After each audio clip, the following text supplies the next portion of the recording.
Joining me here post 9 with his playbook for the markets, Alger CEO and CIO, Dan Chung. Welcome back. Thank you, Scott. Man, it's a heck of a time to have you. As I said to Richard Fisher, I feel like the conversation today is just wholly different than it would have been if you were here last week. Do you feel like your entire view on the world ahead has changed as a result of this détente? Our view hasn't changed that much, but you're right. It's amazing. Like 1 month ago, literally, the market was at bottoms, right? Yeah, I said, it's the fastest recovery from, the S&P being down 15% year to date since '82. Yeah. It's been a remarkable turnaround. Yeah. Is there more to go? I think there is. It's clear that China and the U.S., the biggest trade relationship in the world, both sides are trying to come to some agreement, and they're already, of course, making steps to sort of cooling down the heat. So I think we'll see better progress on that to come. New highs?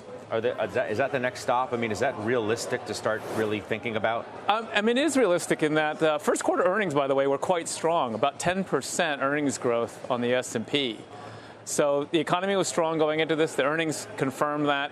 We know that this market sell-off was really policy-driven, right? And if the policies start settling down into something more positive, then I think we can go on to new highs. Right.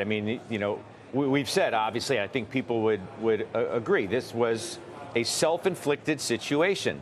Whether you agree with it or not, it's almost irrelevant. The fact is it was in your words, policy decision, but now the policy's been rolled back, at least for the time being, from the most extreme aspects of it. Do I need to think about recession anymore?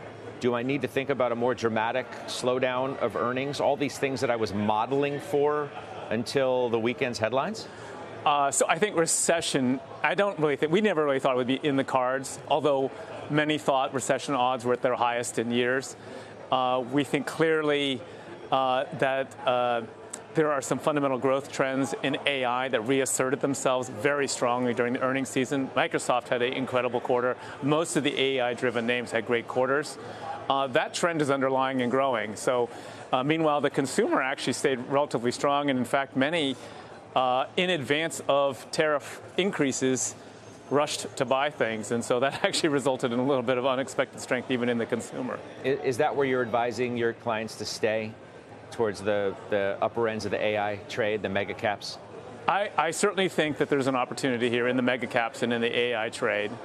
And we think recession is unlikely. There's probably going to be some signs of slowing, maybe in the second and third quarter, because a lot of businesses, especially in the small and medium business ones, did pause major decisions during April, and that might have a slight effect on the June quarters that we report. But I think the market's clearly fully prepared to look through that. Sure, but your large cap holdings in terms of growth, which is really your bread and butter.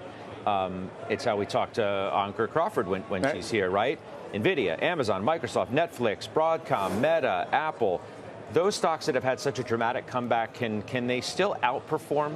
Can they get back to that leadership role? Or if we think that a recession is less likely, and now we start talking more about tax cuts than trade, do we go towards other cyclical parts of the market that have better value at this point?